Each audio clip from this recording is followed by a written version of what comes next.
And we are go. All right. Well, welcome to Freedom Friday. And you are still not free, but maybe you'll be freer after an hour with us here. Where are we, Sharif? Tell me where we're at. Uncle Bobbie's historic Germantown section of Philadelphia, down by the Underground Railroad. Harriet Tubman, William Still, hundreds of black folks seeking freedom, seeking community, seeking humanity, and their dignity. So this is where we are. What's the crime rate? Okay, see, he's starting violence already. First thing in the morning, he's starting violence. Unbelievable. Well, listen, don't listen to Ray, but we have 3 of the 8 black hands. We are together today. We are talking about book bans, CRT, and it's apropos to being in a black bookstore owned by a national black correspondent who speaks very deeply and scholarly to the issues of black folks. So this is a great place to be to do it. I actually just being here, I felt like peace. Like look at all this knowledge around us, right? 2 or 3 rooms of wait, see, and people just be straggling in off the street, Video bombing, all up in the video, all up in the video, representing. We got Philly, we got the Twin Cities, we got Long Island, we got Oakland in the house, sister city to Philly. So we're doing live and well, bro. Let's kick this off. Yeah. Nationally, there are people that are changing the curriculum by removing Black history items, removing books that are specific to Black people, removing even Martin Luther King's I Have a Dream speech, books about Ruby Bridges. Those are just some of the more kind of popularized ones we've heard about. What we haven't heard about, or what we're not hearing enough about, is how much deeper than that is going. I'll give you a for instance. Texas, there's a legislator who put 500 books on the list, 500, that he wanted to review at the state level in the legislature and review them to be able to remove them from the curriculum. 500. Wow. Now, I'm going to give you a guess at how many of those books were by people of color and about people of color and the life of people of color. Yeah. And you know what's the trip about that is, in Texas, 1/4 of the students are white. Wow. Only 1/4. Wow. So you have a How do they have that legislature. much power? That is today's show. Ray just said it. How do they have this much power? It's the opposite of what you're going to learn today. It's like, y'all not going to learn You are today. not. No, you're gonna learn today, but not that. Not that. Not that. Not about yourself, right? Yeah. What do y'all think about this? You've heard me talk about this endlessly. I'm starting to feel like a crazy person. Do you feel like I'm making too much of this? There are people who just say, like, basically, I expect it. This is racism. You know, this is America's racist, whatever. Or are you more like in my camp where I'm like, no, this is different. This is laws passing. I would say, yes, we should expect it. We should expect like white supremacy to constantly evolve, seek to gain more power, to coalesce, and to find issues and fissures within our movement. Like that's what the enemy does. And so if we look at white supremacy as their continued battle cry, like this is an ongoing war. 500 years, like it has not stopped. And I think sometimes we look at these battles as like, disconnected.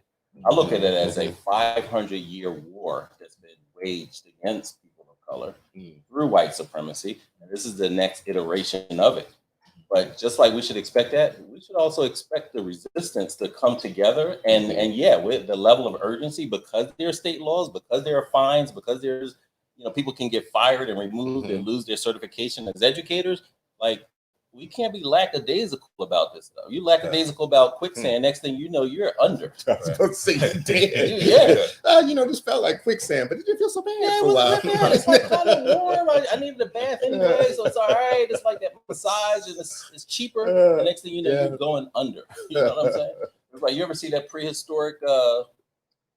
I'm sure I didn't, because I'm not You that did. old. No, I'm Go sure ahead, you bro. did. Go ahead. They captured some skeletons of a mammoth that was stuck. They theorized it was stuck in a quicksand. Yeah. Saber-toothed tiger jumped on his back to eat it. It was like, oh, you're in distress. Let me jump on you and eat it. What? That saber-toothed tiger never moved, and he ended up getting stuck in there too. You know what I mean? So they have this fossilized version, but that's the kind of thing. Saber-toothed tiger was just like, it's not that bad. Let me just get.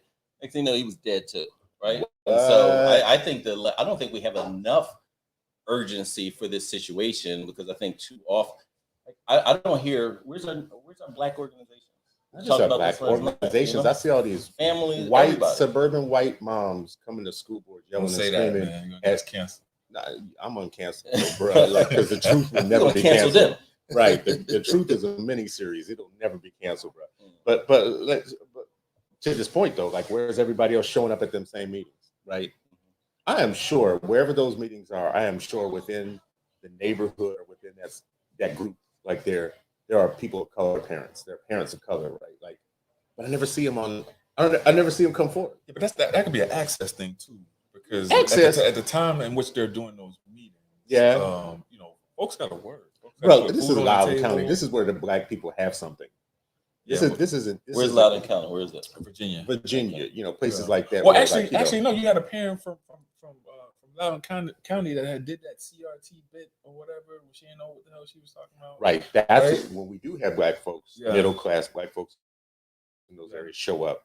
They sound just like the other ones, Well, which is crazy sometimes, you know. because they get so enamored with being adjacent Accepted. to white people. That's right. Right? And That's I think right. that they try to show up that way. And it's just, Yeah. it's sickening. They're like the saber tooth in the quicksand.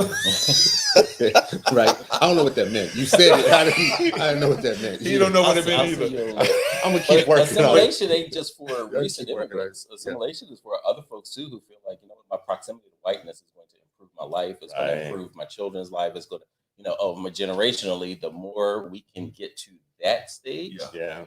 you know, then I'll be better and the world will be better, right? And like That's it's unfortunate. it's a mental constriction of brainwashing and, like, you know, internalized racism Mhm. where you feel like, you know what, that is better for me not to be who God created me. It's better to be what these white folks created. This image white folks created is better than what God created. Well, with the hate that they spew, right, and the Mhm. damage that they leave behind, Mm. right, that they've always left behind, Mhm. I couldn't imagine wanting to be adjacent to white folks and making myself great by being that way. Mhm. Mhm. Nah, man, it's too much black energy. This is Black History Month. I mean, there are some mentioned the benefits. other You listen power. to benefits. You There's some What? benefits. All right, so talk to me about the benefits. I want to hear this. Well, I mean, you know, they got Whole Foods.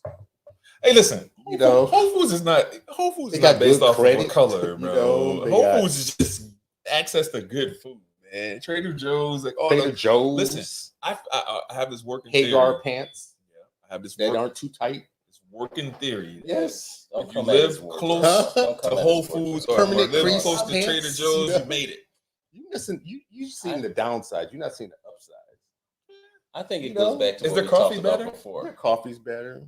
When it comes back to before, everybody doesn't want to end white supremacy. They steal it from our They want to countries, improve but- their Absolutely. they want to That improve African, their space bean. within it. They want to improve their conditions, position. their positions. within it. Yes. Yes. Like that's because ultimately it's like power. How do I get a little bit more power? yeah. Right. And so and some of it is just like internalized. Like they were taught, like if you were brainwashed in a particular way, and a lot of times we talk about brainwashing propaganda, it's always about like, you know, some foreign entity. Like, Mhm, oh, mhm. in Korea or in Russia or in Mhm. China, like they're the only entities and governments and so on forth that use propaganda. You know what I mean? It's like those places, right? It's always like this othering. Yeah. And have you focused on that and not realizing like everything you're ingesting is propaganda. Oh, we're Absolutely. swimming in a sea of daily propaganda. Everything Anti-black propaganda. Anti-black. We're in the matrix. We're in the cracker matrix. Oh, And wow. like I disavow. huh? What? No, listen. What? Listen. Oh, So tell me more about what this. did I say? You don't know about the cracker matrix? I don't know actually nothing have about that. heard about I don't it. want to I know have nothing heard about that. Okay. I'm good. Well, bro, listen. I only know these guys on Listen. Sunday. In the cracker matrix, you think like you Neo, right? Mhm. And you are told all day long before you know you're in the cracker matrix that all of this knowledge that we are sitting in, all of this is somehow illegit. Mm. This is all supposed to make you feel this is crazy stuff. This is crazy talk whatnot. So we're Even like if one of it the private- exists at all, some Yeah. don't even know or acknowledge that No, there is something like this. no, You but know? you're talking about that Mhm. group of people who see their freedom in being adjacent to their own oppression and their oppressors, right? Mhm. So they are fully matricized, right? Because they have actually come to just love their position. But I will say this. Let me back up for a second. Well, let me say two things. First of all, because I'm gonna get heated about this cracker situation. Yeah, you're right. So y'all know where cracker comes from? Do you know the origins of cracker? I do from the whip. Yeah, from the whip. From the whip. Yeah. The people who crack the whip on you, the whip makes a sound, a cracking sound. Yeah. Right. The NFL has a whip. Right. Government has a whip. Yeah. Schools have a whip. You start thinking the wrong thoughts. The biggest whip. Schools have the glue. We knew this was going to happen. Yeah, in Philly. That's the sounds of Philly. Yeah. I like it. It's like I love the sound of Philly in the morning. Yeah, right? Yes, 100%. So, anyways, back to crackers. So, the cracking of the whip, Just the way you deliver it's just flowing so eloquently. It's not eloquent, bro. It's just like listen, I'm calling things as I see them, okay. Right? So the cracking of the whip is the sound. That's why you call people a cracker. They're the ones who make that sound that puts you back into shape, right? You start thinking the wrong thing, pop, you get whipped back into shape. You get the cracking of the whip. You start acting the wrong way, walking the wrong way, singing the wrong way, dancing the wrong way, talking the wrong way, reading the wrong way. Whatever you do wrong, there is a universal system in place to make you hear that crack, and then you snap right back into the spot. Get back in line. Right, get back in line. You might lose your job. You might lose your house. You might lose your standing. You might lose your funders. You might, whatever it is, you might lose it, right? Oh, wow. That's the crack, right? So when you talk about these people in Loudoun County or whatever, where we say, okay, you done got bougie, you just want to increase your position in life. Here's one thing where you might give them some grace. White supremacy gives you a handful of choices in life. One is death. Mm-hmm. So if you want to keep it as real as you possibly can keep it, you're gonna die. Yeah, right. You could be Malcolm or Martin, you're gonna die. Of course, right. Yeah. You could be literate or illiterate or whatnot, you're gonna die unless you start complying in some ways that keeps you alive. The ultimate way to benefit and be kept alive is to let all this go and fully just join the other team. Like to Christian Walker yourself out of it, to Herman Cain your way out of it, to Candace Owens your way Herman out Cain of it. Is dead. So, oh yeah, it is deep. How'd he die again? COVID. Ah! Anyways, I'm sorry, did it come out at the 1 million people that have died from COVID, but he did kind of ask for it by going to a Trump rally. Well, and saying that it wasn't real, trying to tell people with no mask. So yeah, you can't really for him. All right, even though he. All right, I done got myself in a lot of trouble this morning. Y'all jump in and get yourselves in trouble so I get myself out. I'll jump in and not get in trouble. But it's funny that you're talking about this whip cracking thing, right? Because if I'm thinking to myself about the 80s and how it went from whip cracking to actual crack and how crack, kind of decimated the black community. That's a deep goal. Okay, all right, yeah, I see you. That's a realism. That's like the dinosaurs. That's like the dinosaurs. No, but seriously though, I think every book in Uncle Bobbie's would be burned if these white folks had their ways. Because he would get a license or whatever to open this place in some of these, But I'm sitting and I'm thinking about it from from the folks that are out burning these books. There are kids in book deserts. There's kids in the inner city that would love to have these books. So instead of burning these books, why don't you send them to us, right? And let us distribute these books. There ain't no book deserts, bro. You said there are no book deserts? Yeah.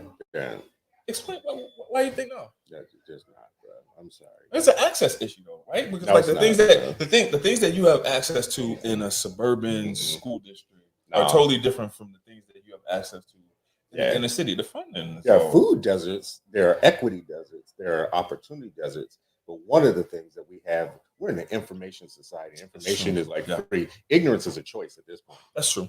Like ignorance is really like a choice. And listen, I see people. I love libraries. And free library down the street. As a matter of fact, cities like this have world-class libraries. Yeah. Right. Like you can get a free world-class education in Philadelphia. Honestly, I love libraries so much. I think it's like the one thing we do right as a society. Yeah. And I come to like cities like this, and I'm jealous. Like we have a couple of good libraries where I'm at. But like one or two, you come to a city like this, man, and it's just like the access to free information. You don't need a school in some ways. Yeah, that's gonna sound bad. It's gonna sound wrong, but in some ways, I don't think that let's say you homeschooled and you didn't want to use a school at all, right? Mm-hmm. And you were going to use just the resources in Philadelphia that are available to you, right? Access to historic sites, access to primary documents, access to whatever. Philly is rich in a way. Philly might be one of the best places to homeschool your kids. To home. Yeah.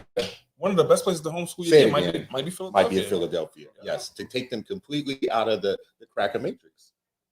Right? It went from the Yeah, whip I don't- on the plantation to the matrix. Listen, I don't want to breeze over the idea. Like I do agree with Ray as far as like yes, information and access and things like that. Absolutely, is way more accessible than maybe before.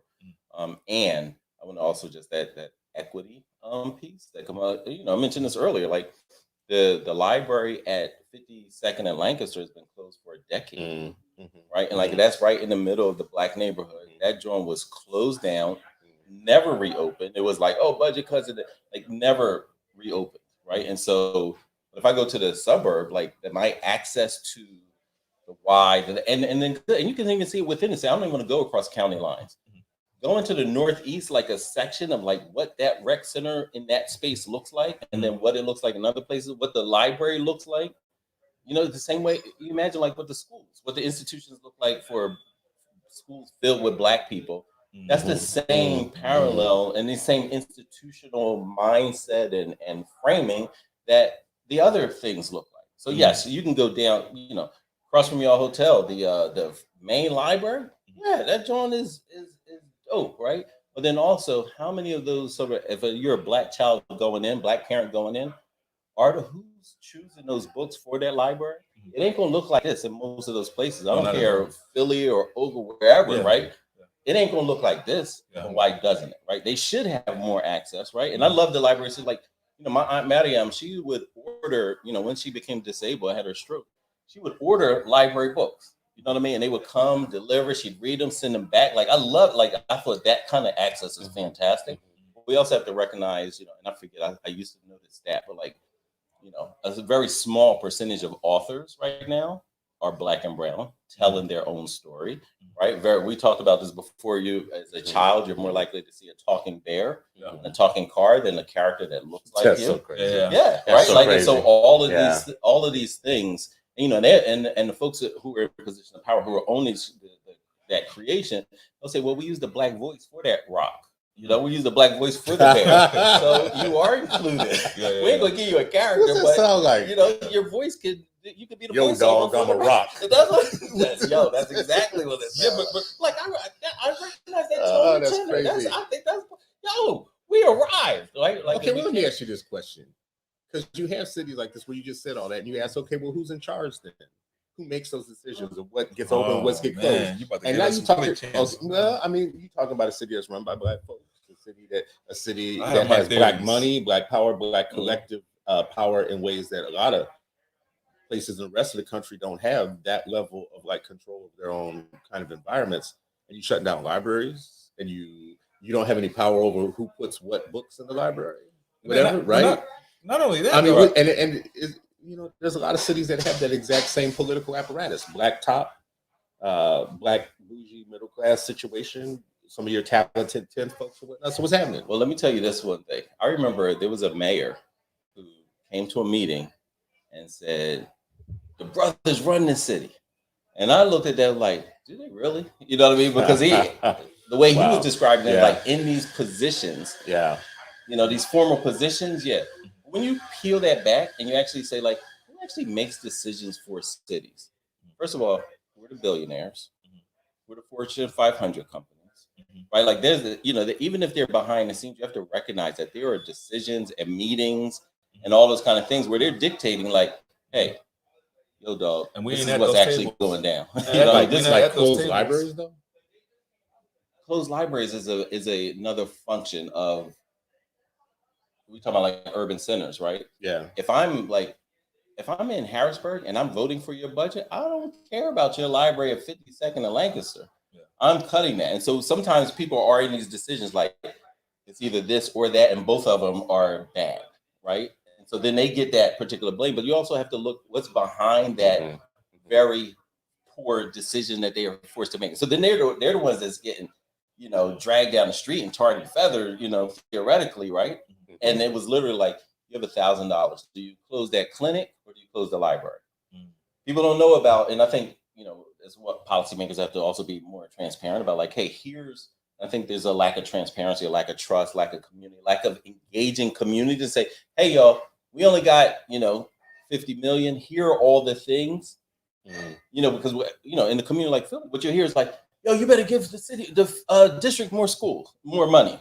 You give them more money. Hey, you better keep the libraries open. All right, you better keep the health clinic open. You better do you know what our budget is? I feel like you give them too much grace. No, not too much grace. I'm just saying, like, these are the realities of like what's happening, and you still got to hold folks accountable. Here's a reality. I mean, I suffered from this. I lost $1 million at my school at Shoemaker. We lost $1 million. $1 million, like from one year to another. I got what was I supposed to do? I mean, not cut anything. Your governor actually can make a lot of difference what happens in the city. So I get that. Like what happens at your state capital, especially like a lot of states hate their biggest city. Like because they're probably more black and more brown. Right. Yeah. So in a lot of states, you'll have like a city that's an urban center, and then a state that's whiter than the city, and they hate that city, right? So the governor has a lot despite of the economic benefits. Yeah,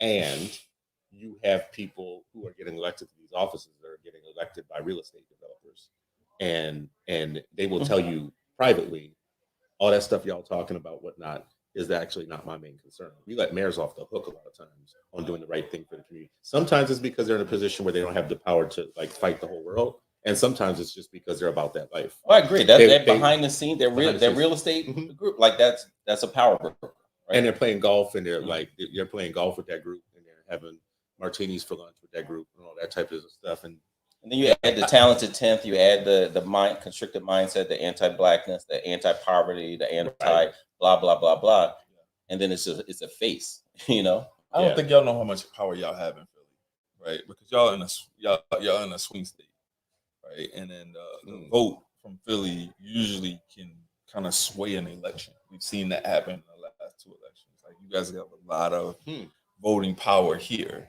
And you said black people don't vote. Now you're saying we got. I never said that. No, I'm just teasing. All right. So leveraging the weight of your vote, I think, can get you more than if you galvanize together as black folks in Philadelphia and say, hey, here are our terms. Here's what we need for you to get our vote, and then hold politicians accountable after they get the vote. I think black folks love promises. For the most part, so everybody loves promises. Don't put that on black people. No, I do. Yeah, but some people's promises don't get broken. Exactly. Some people love promises because they know they're going to come to fruition. Yes. Other people are constantly sold this idea of hope, and heaven, and future, and one day. And that's how they keep your ass in these bad schools by promising you that they're going to get better. Right. That's how you get people signing up for Weight Watchers. What? Yeah. What? The promise. The promise. Yeah, but that works. Every when does that work? Works, man. Weight Watchers works for who, bro? Listen, every January. Like I was on that, but go ahead, say more. What is it? Every January 1st, there's a promise industry. Yeah. Every January 1st. Peloton is a promise. Peloton, and now their stock is crashing because everybody got them damn expensive door stops in their basement now, like I got. And then you got Weight Watchers, and you got Spanx. What's a Spanx? You know what Spanx are, Nah, bro. Spanx is the promise of moving out your lumps. You think, and that's what $2, $4, $5 billion industry. The promise industry. You know why I don't know what that is? Because I'm in shape. See, that's why you should not be in this discussion. That's a good reason for you to leave, right? Like this is what you got the suit for everybody. Everybody's not part of it. Afro yoga man over here, like I'm in shape.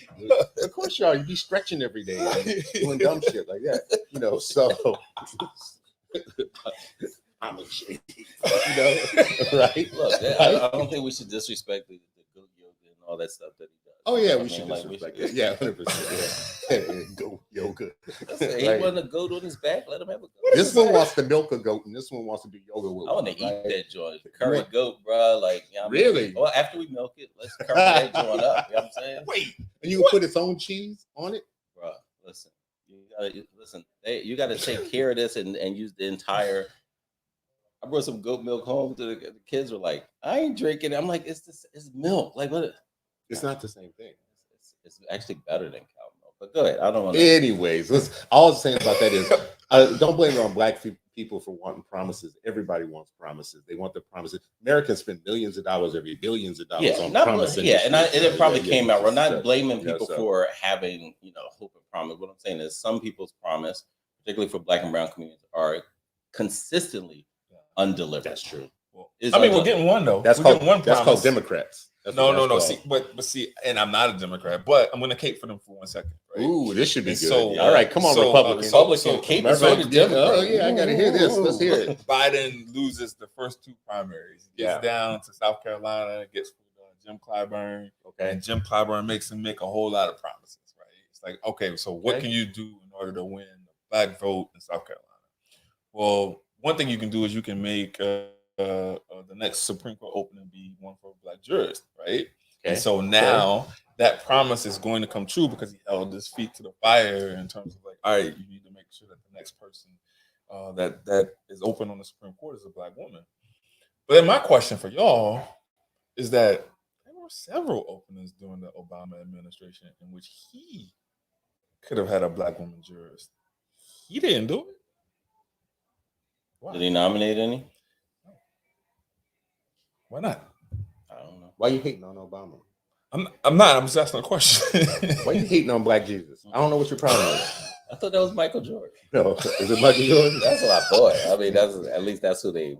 What y'all shooting for? Pop culture. Is this the what is this? The sitcom? What's going on? You want throwing violence at Black Jesus? Like wow. I wasn't expecting that. I mean, I couldn't even answer that, but probably for a whole lot of other reasons. First of all, how many of his nominations at all got to the next level, got approved, right? Like, and so maybe that was one of the things. Like, oh, I know they're not going to, so I'm going to go with what I mean. And we also had to know, like, people like Obama are also centrist, right? Like, they're trying to like, what's going to, how do I navigate this field and get there? So that's neither here nor there, but. Like he didn't want to be a Black president. He wanted to be. He said that. Y'all, but again, back to the hope. Like, but he would. I know he's saying that, but he's just saying that to get elected. Once he gets elected, then it's good. Like, but he did nothing. He did. My taxes were better under the first Bush. Oh my gosh! Why does everything go back to your taxes, your college loan, your like what I mean, like this how your lawn is mowed. You know what I mean, like. Bro, there's a few books in here you should probably read. Let's pull some maybe, but I don't think I'm not. It's no self-hatred here. I love me. Listen, I love Black people. I will say this about the collective, bro. The collective. I didn't agree with everything he did, but I will say this much: after the 4 years of nonsense that you just saw with what came after him, I should have gave you a good appreciation for him. Number one. Number two, very diverse cabinet, and like everybody was getting put on. Left and right in his administration. You're right about the Supreme Court. That didn't make any sense. But he put the first Latina right on the Supreme Court or whatnot. And we like to do the Black and brown thing. So that was a semi-victory for everybody in a way. And another and it got him elected. And second term. That's why he did it. Yeah. See, he was having to navigate the matrix. Right. He was having to try and do stuff for us on one hand, but on the other hand, not seem like he was too threatening. Yeah. But look what came after him. When we said this on the show before. When Black folks elected a president for the first time to the United States and put all their power behind one, they gave you a statesman who was a family man, had a beautiful family, who were educated, who was scandal-free for 4 years and didn't have any scandal, any craziness, no. And after he left too, there's been no scandal since he's done. No, and then what happened when white folks said, "Okay, we got you. We see you. We're gonna raise you one. We're gonna give you one of ours."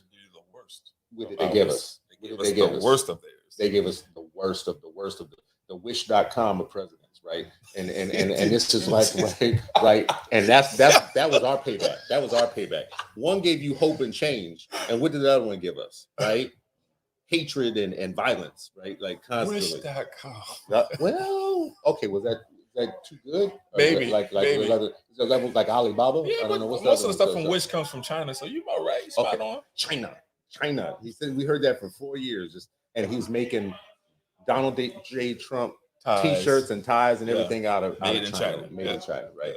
So we got gaslighted, and we're being gaslighted. We're being gaslighted as hell now. We're being told that teaching all of this and our own history and teaching about the way that America has marginalized us is divisive.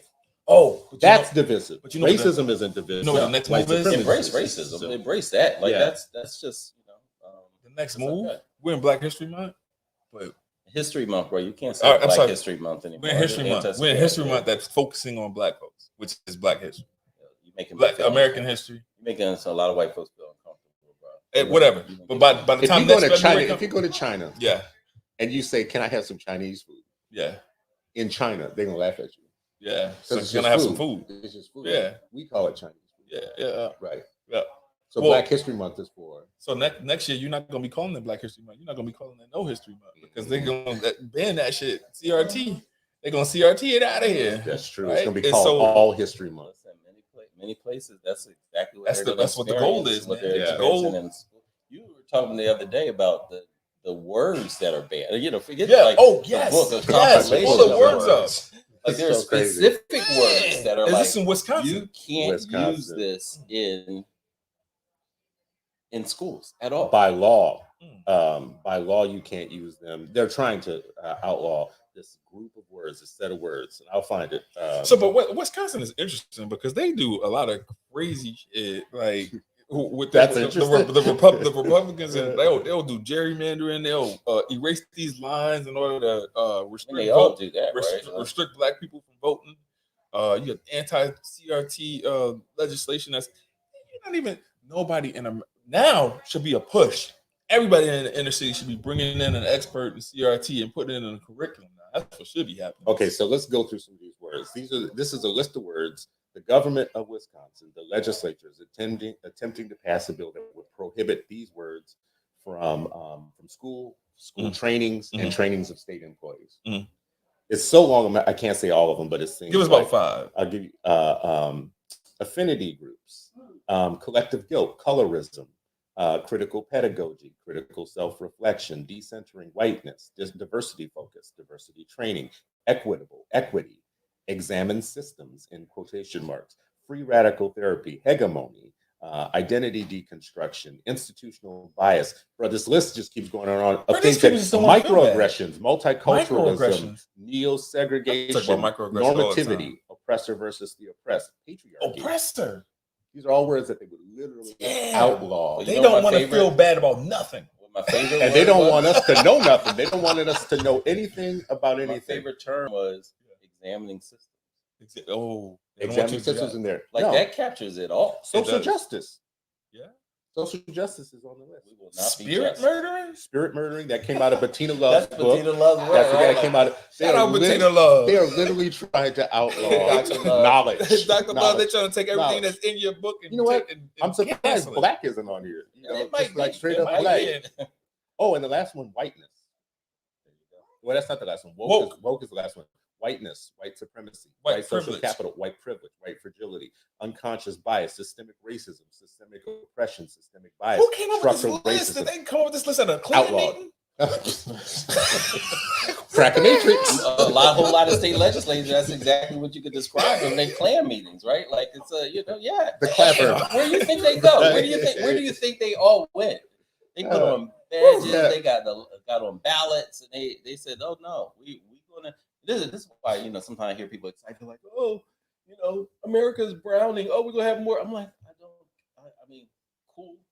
I don't care. Like, who's actually, we've seen this, right? We talked about this. Like, apartheid was a minority white vote. Like, it doesn't matter to me that if America is minority white, if they are controlling how our kids are taught, how if they can breathe, easily, all of those things, and what difference does it make? We've seen plenty of places in history. These books in here have a ton of them where a minority group of people wielded all the power, whether it was South Africa, whether it is here, whether it's, at some point white folks were a minority on this continent. And they're going to be the worst. And there's still a minority in the world. Exactly. So like that in itself, I think sometimes we get, celebratory about some, things that are just like, okay, like. Well, so I do celebrate the fact that America is going to start looking more like the world in a lot of ways, and that the long historic white supremacy that has gone unchallenged globally is going to start facing pressures of browning in places where it hadn't before. That, to me, I think is worthy of somewhat of celebration and fear. The The fear is once you start taking something away from people who have seen themselves in power for the longest time is when it's the most dangerous. There's like this statistic in domestic abuse. Anyone who's worked in social services knows that the most dangerous time for a woman when she's in a domestic abusive situation is when she decides to leave. Yeah. So the period of time right before you decide to leave is when your oppressor actually is the most intense. They pull out all the stops. Yeah. All the stuff that's in them that was dangerous becomes 10 times more. They hit the button. They put it on 10 overdrive. The Browning of America will antagonize white supremacy in ways in which they will turn the knob up to 10. I don't disagree with that at all. And I think, but that's part of like why the vigilance is so important, why the education piece is so important. Like, yo, this is not over. If you look at it as, oh, we had the civil rights battle. Oh, we won that. And so now we had this battle. Oh, we won that. And now if you look at it as a war, and look at it historically and recognize it's not white, the war of white supremacy on people, on humanity, on the planet, it's not over based off of a battle. Right, a singular battle. Right, we saw this with the liberation movements on in Africa. There was time for celebration for that too. We recognized it, we saw that, and we also saw what happened during that time, and then the immediacy. Right, like, and so like all of that, I think is just so important to look at history, connect the dots, and understand what's next, what's coming next. You know, when Dr. King said, where do we go from here? Like, that's what we should be asking constantly. Browning, recognizing like, yes, the knob is going to be turned up. Oh, you made some incremental progress, and the backlash is going to be colossal, right? Like, all of that has to be. Do you think we're prepared for the backlash, though? Absolutely not. As a people, are we well positioned for any type of backlash? Are we organized? I mean, like right now, we're talking about organized. We're in the foyer. We're talking about organized? All right, good. Doing your AI. Organized. We organized. Why y'all trying to organize against these good white people? Did you Why y'all Uncle organize? Ruckus us? We always Uncle Ruckus. So it concerns me because if we look at it from what's happening in the classrooms or whatever, you got 85% of folks that are in these classrooms that are white. We talk about education on Sunday nights, Black Hands podcast, right? And then when you look at the majority of these people that are making decisions, politicians, white, right? And so regardless of if they are the minority, they still have the majority of folks. Well, what are we doing? Decisions. We know what they're doing. What are we doing? We ain't doing nothing. Yeah, I think that's the problem. I think some of us are doing things, but then others are just so compelled in terms of like being adjacent to white folks to where we just do whatever we can do in order to make them happy, in order for us to continue the lifestyles that we have, right? I think that more of us, like us, have to be willing to risk it all with whatever kind of violence it takes in order for us to get to where we need to get, right? Last thing that I would say would be physical violence, but just like we got to unleash the things that we need to do. We need to start campaigns in terms of like galvanizing our people to do what's in the best interest of Black folks, not just what's in the best interest of individual Black people, but what's in the best interest of the group. Like watching my own nephew grow up on the show, just a minute ago. Just had to bring me on Freedom Friday in order for this to happen. Who I trust me. That's it. I was like, oh, we need to collaborate and organize with the community. He didn't join the team now. We need to all be together. He didn't join. See what happens. See what he does. Some stuff. I think it's important to highlight, like, folks who are doing it. There's and recognize like what we're doing. Like when we had the like independent Black movement, independent Black schools movement, people understood, right? And I want to also like draw a parallel to that. Like Black homeschoolers is skyrocketing, right? Yeah. So like there's a connection between independent Black school movement, Black charter school spaces, and homeschooling. Like that's connected in this idea, like what you were just describing of like people saying like, like, wait a minute, what am I doing? What are we doing? Those are examples of people saying like, this is what we are doing. Yeah. So I got a large Latinx population in my school.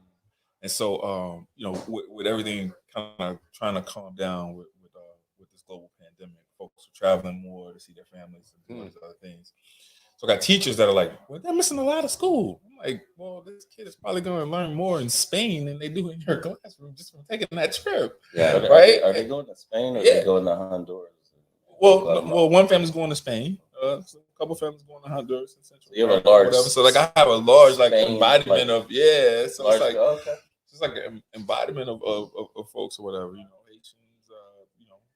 Everybody. I got everybody in my school. It's like a gumbo pot. This thing you say about the homeschooling, Black homeschooling in the independent schools. First of all, I think it's the key. Number one, that we're not talking about enough. If we were talking about kind of like taking our kids out of, they're steeping like tea bags in a system that is like going to stain them with white supremacy. So taking them completely out of that and putting them into a humane, culturally affirming scenario where they are loved, where the love isn't even in doubt, like where the love is just like obvious because it's familial, is like a strategy. It's like a strategy that we need to talk about, but it's not an economic reality for everybody. There are many ways you can make that happen. But if you change the scope of what we call homeschooling to include the idea that we're all homeschoolers, even if you're sending them to school, your home is still a school, right? Of course, yeah. And not even a school, it's the first school. Even if you have to send them to the district for a few hours a day, your home is still the home school. I love that. We're all homeschoolers. We're all homeschoolers, right? And if we thought that way, it would change our pedagogy, our home pedagogy. It would change our home kind of reading list and activities or whatnot. We would all it would change the expansion. It would expand what we consider an educator to be and who is an educator and how they should be educating. It would change our relationship to them broken down, raggedy ass schools that we send them to when we do have to send them there because they're coming from, no, honey, they're coming from a school. Yeah. And they're coming to you for a few hours a day because of economic necessity, possibly in some way, shape, and form. And to the extent that you can continue what we're doing at home, we love you. To the extent that you don't and you give me more work that I have to undo, we're gonna have a problem, right? Yeah. So every Black home is a Black home school in my vision of how we expand homeschooling as a concept. Yeah, I like that term a lot. And I think that term helps people, with a paradigm. And I think, essentially it's exactly how we look at our communities anyway, right? Like how, we know that, our multi-generational families are like they're teachers. They're teaching our children something, our aunts, our uncles, the neighbor, the community centers, the faith-based organizations. Like we look at that. And that's the whole, I think that's one of the key, conflicts with, African-centered, thinking and institution of school. Right. It's like if you come to a space and you look at this, the job is more important than the work. Yeah. Dope educators, like no matter what job I'm in, I know what the work is, and it doesn't stop at 3 p.m. My work is about Black liberation. And if that's the framing, then that's very different than what schooling is or what the job is, right? And so if we're looking at Black liberation and it's, only within the institution, but not the ecosystem, then that's different. And then also how institutions are built, they don't recognize anything outside of those walls as education. So that's an automatic, like I'm like declaring war on anything else. That's why they can look at, you're not my partner. Come here. And we talk about like Indian schools. This is like the Black Indian school, right? Like, no, come here. And what they used to say, what was that term? Like the only good Indian is a dead Indian, right? Like, or so what's the education they said? Kill the Indian and save the man. Exactly. That's the same philosophy. They said that in education. That was an educational. That was an educational philosophy. Kill the Indian, save the man. That's the same philosophy that's applied to Black students. Now let me tell you, because I told you this last night. Here's my idea for some educational justice. Indians have land. They made a good deal. They made a better deal than we did with the government. They were like, we need to preserve our culture, our heritage. We need some land because everything in the world is tied to land, and land is what makes things real. And they have these things called reservations where they are semi or somewhat sovereign. They build their own schools. They have casinos. They have housing. Some do better than others. I'm not saying it's perfect, but I'm just saying our deal with the government was, hey, just stop beating us and make everything equal, and we'll just start fresh from here and have no justice for everything that came before this. Indians were like, nah, bro, land. We need some land. We need some. So what justice would be now is for us to go to the Indians and make a deal. Now y'all got all these acres and acres and acres and acres and acres of land, and you're sovereign. So you're like another nation. Can we do some black condos and communities and schools? Make a deal, And What's wrong with you? well, you don't think it would work? I mean, I know it's ambitious.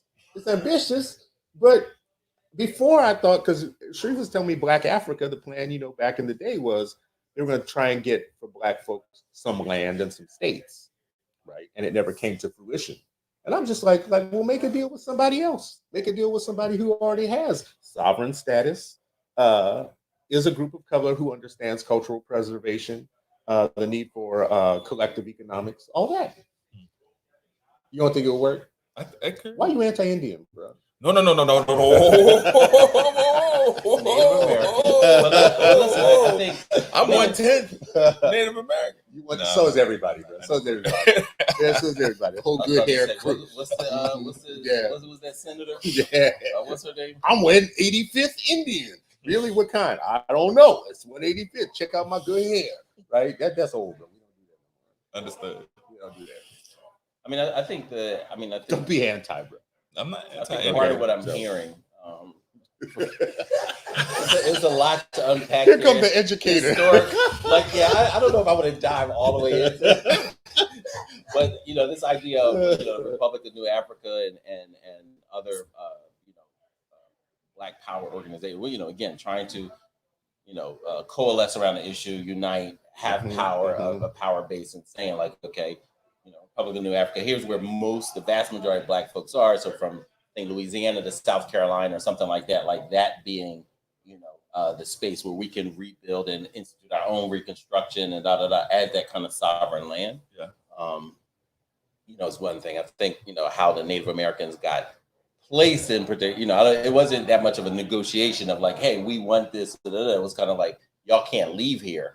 And then, I'm not going to let you get away with that. To some extent, they had some real negotiations though for some of what they got. They got whooped in a lot of deals, and they had the Trail of Tears, and they got removed and moved in ways that was savage and brutal and murderous and whatnot. Yeah, but and at the same time, we didn't have a negotiation like they did. I'm agreeing that our context, if we had more of that sovereign space, I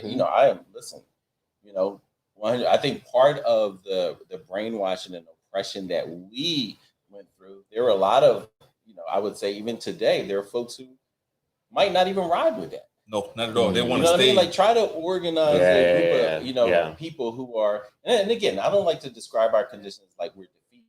I don't think we're winning, but we are defeated at the same time. So we're like, we're like in the middle, kind of like, and here and there, we're doing some things and moving forward. Like, what would it look like if people said like, nah, we are going to create this space? And again, we see it in pockets. What would it look like across state? Well, we talk about this, like those 100,000 folks say, we're actually creating our own homeschool. That would be amazing. That's kind of my idea, though. Really, like a small place. Yeah. Like especially like I'm not talking about some big plan. A small place where you can demonstrate the possibility of community building could be a start, because people just need a vision. They need to be able to see you have like space to do that sort of thing, right? That's why space is so important. I think this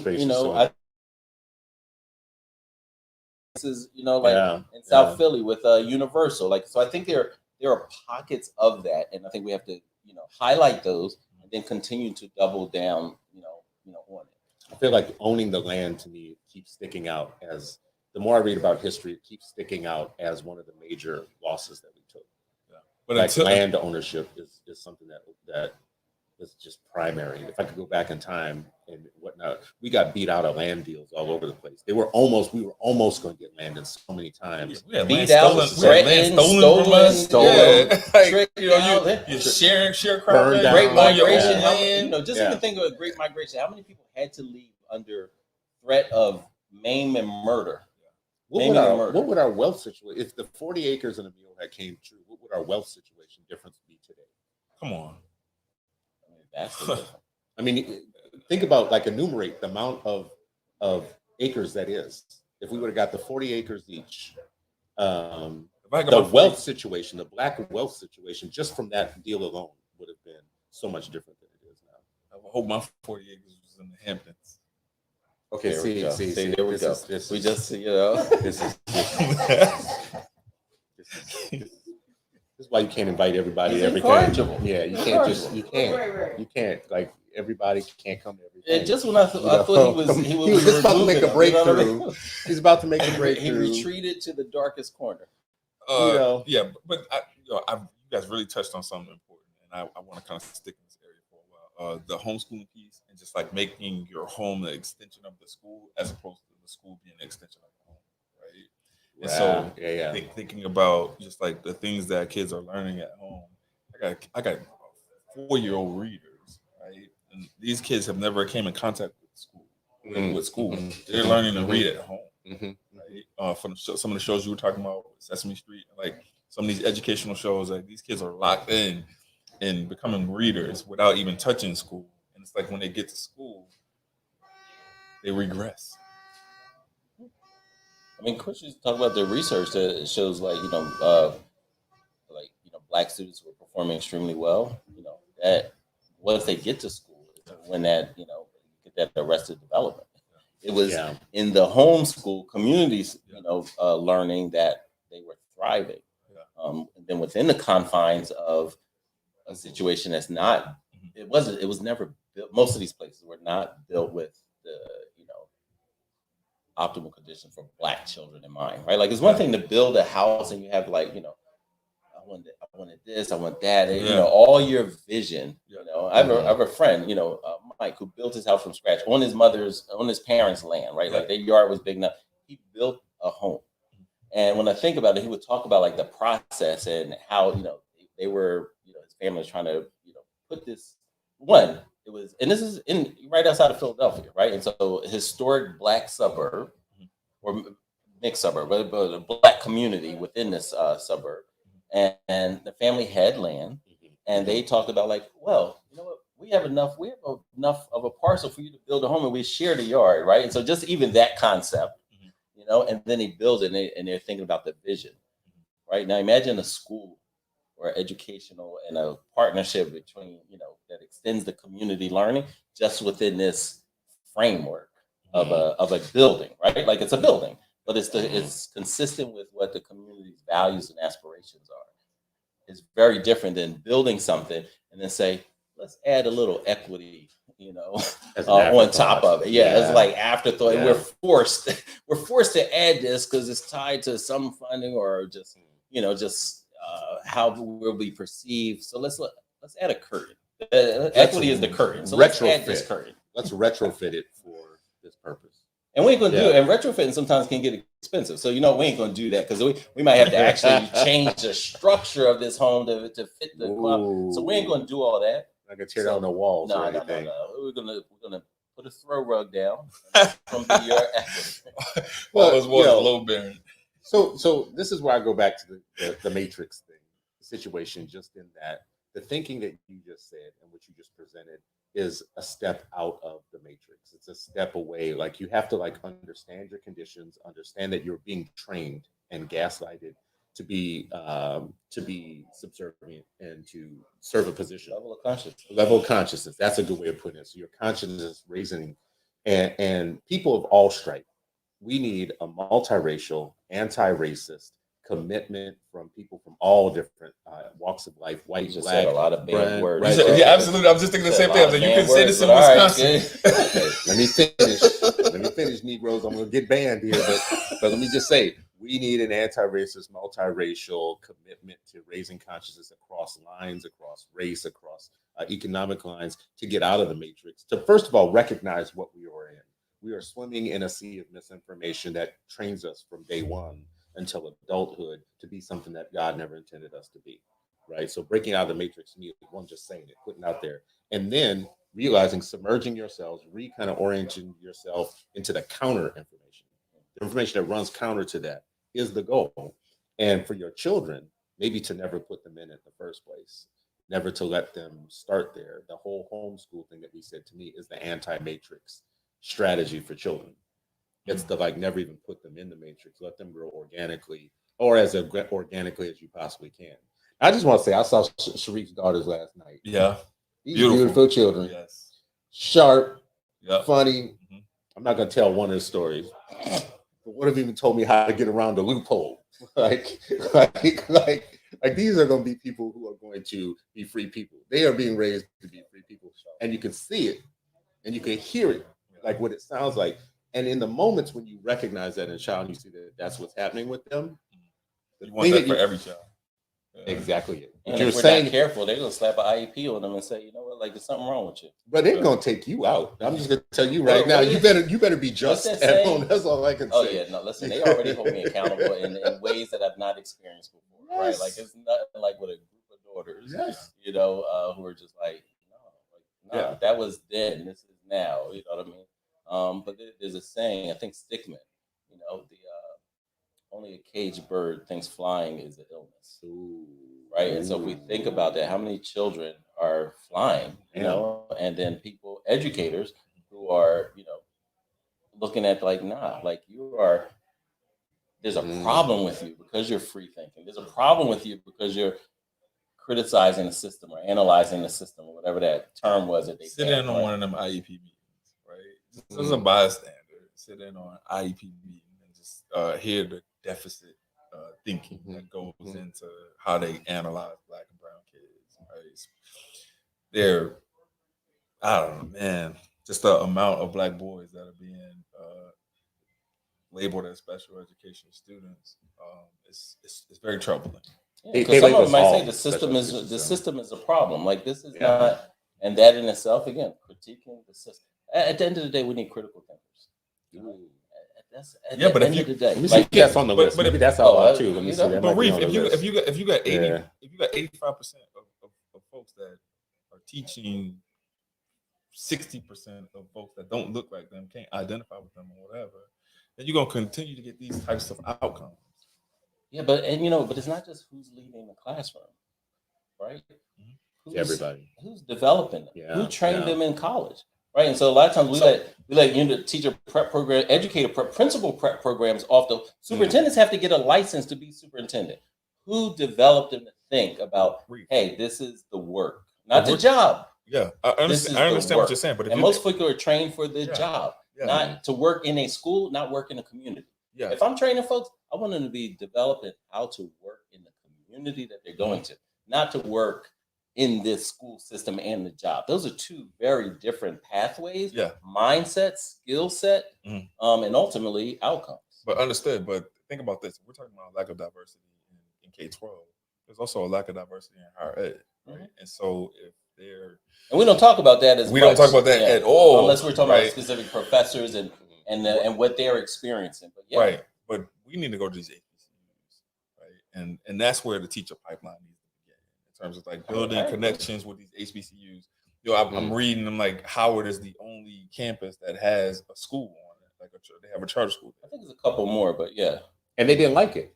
Yeah, no, they were anti. See, this is where your talented 10 gets into the mix. Yeah, they actually hated the school that they had on their own campus because they felt like the system. I wonder if their newest professor knows that there's a charter school on the campus. When they find out, they go crazy. But I don't know anything about this. You're going to get canceled from that group. I don't know. I'm not getting canceled. You know what he's talking about? I don't know what he's talking about. That's just a sub. I'm not saying nobody's I love name. You. Spellman, I love you. Whatever he's talking about. He don't like Indians. He don't like HBCUs. He don't like people. I don't know. Just but I mean, the role of the HBCU, particularly historically, was to be in that space, help connect it.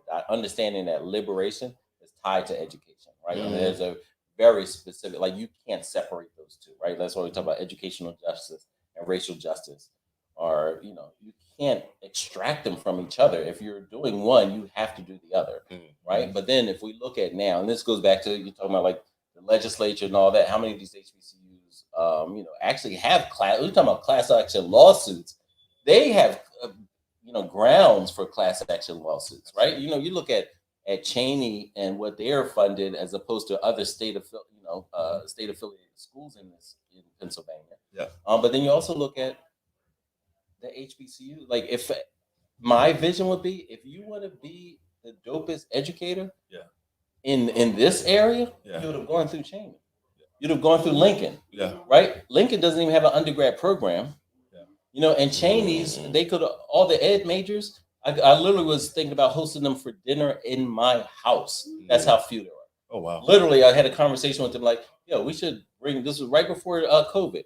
Yo, all 15 of y'all, I want y'all to come to dinner at our house, and so we can, Wow, just your start house is building that community. big, huh? It ain't that big. It's that they're that few. All the way out in Lower Marion, huh?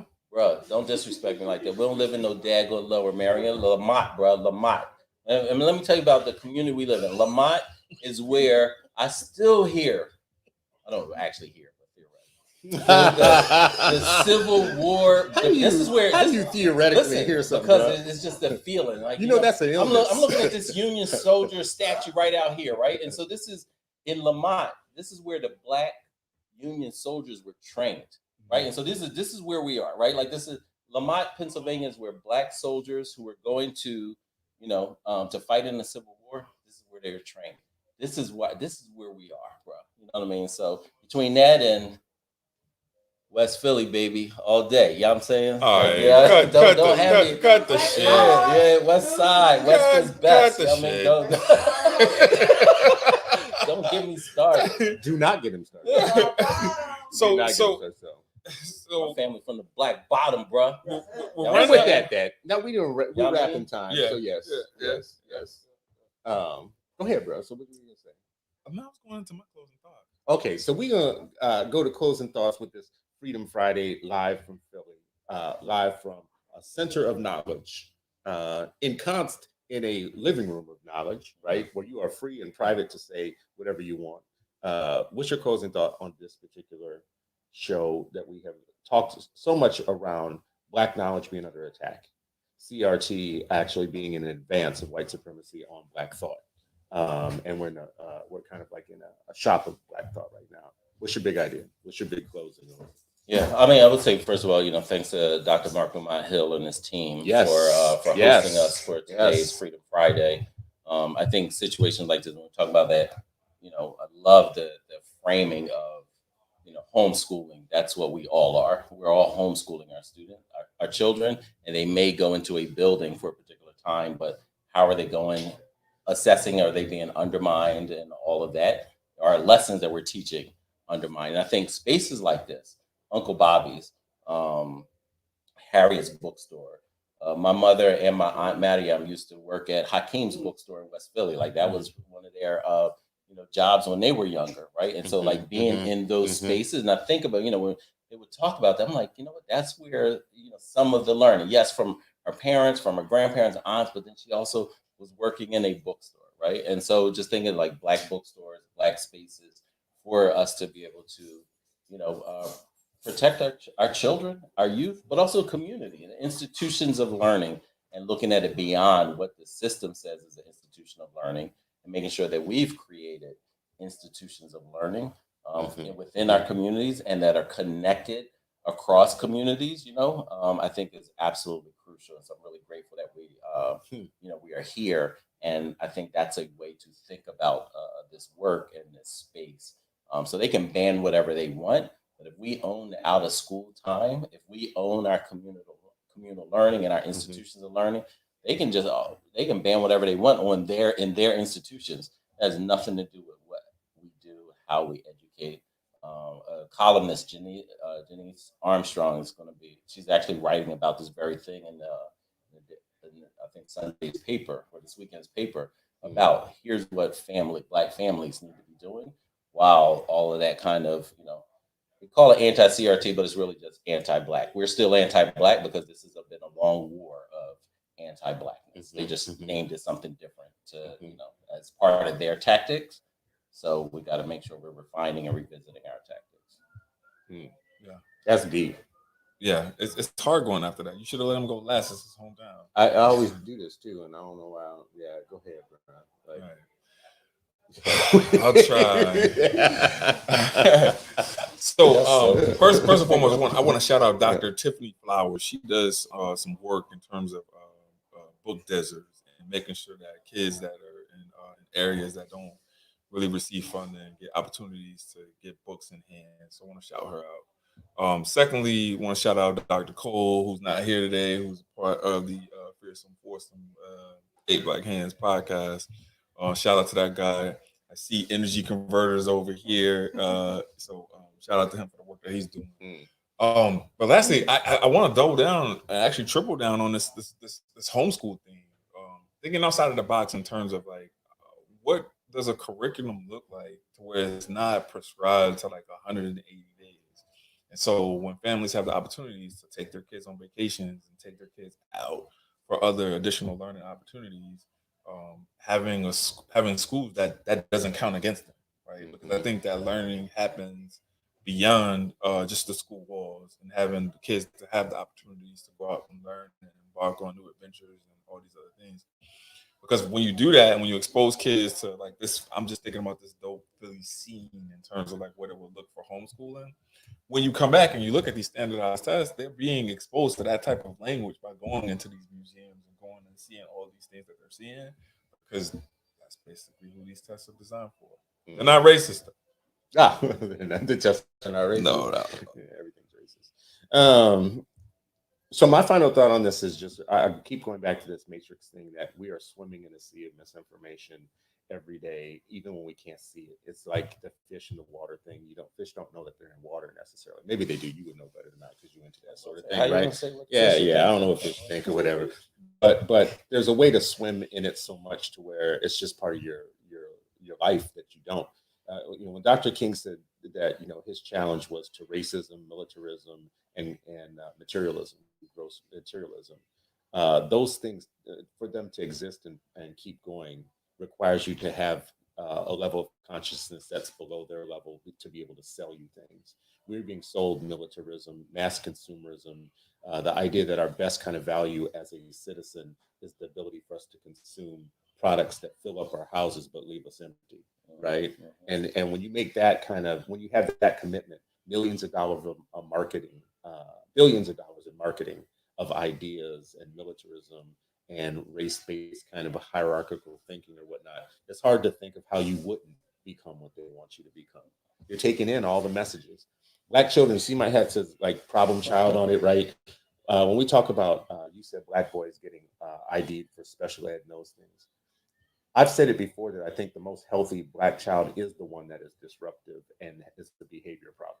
Once you figure out that the system is BS and that it wasn't made for you and that all these people have kind of counterfeit authority in your life and you start acting out, they all got, we think these kids are dumb. They're not dumb. They have figured out this is not for them. They have figured out you are not for me. None of this nonsense. All this stuff, these rules, these things you're telling me or whatnot, they're the most healthy out of the group. The ones know you, really, you don't know me. You don't know me, and you don't know where I come from. And you know what that voice is? That's the voice of the ancestors talking to the young person who's encountering the ships at the sea and the beach. That's what that is, right? Everybody else is so sleepy that they comply with the rules. They comply with everything. It's the non-compliant that are the most healthy. The most healthy in any system of oppression are the ones who are not compliant, the problem children. The problem child is actually the leader, the one who is leading the way. Now we problematize them and we medicate them and we put them in separate rooms and we pull them out and make it about them. We don't do that same thing when they're white though, like just with the same behavior. Let's be real about that. So if what I just said is true to me, then how do you break out of that? How do you break out of the information system that is filling your kid's head? What you just said, where you ended, Ray, is where I think it is. It's like retaking the intellectual development of your children over again, reclaiming that, and the homeschooling as a bigger thing than just like you're not in a formal school, but your home is a school. This is your primary education. I'm your primary teacher. The pedagogy is going to be determined by me. I like the way you said it. A school's not a home is not an extension of school. It's the other way around. The school is the extension of the home, right? So if I could say anything to my people and everybody else, there are books in here like How Europe Underdeveloped Africa and Civilization of Barbarism, Black Athena. I don't know if they've got the ISIS papers in here. I mean, there are so many things that to me are countercultural ideas that you can be filling yourself with that I think are the antidote. It's the cure.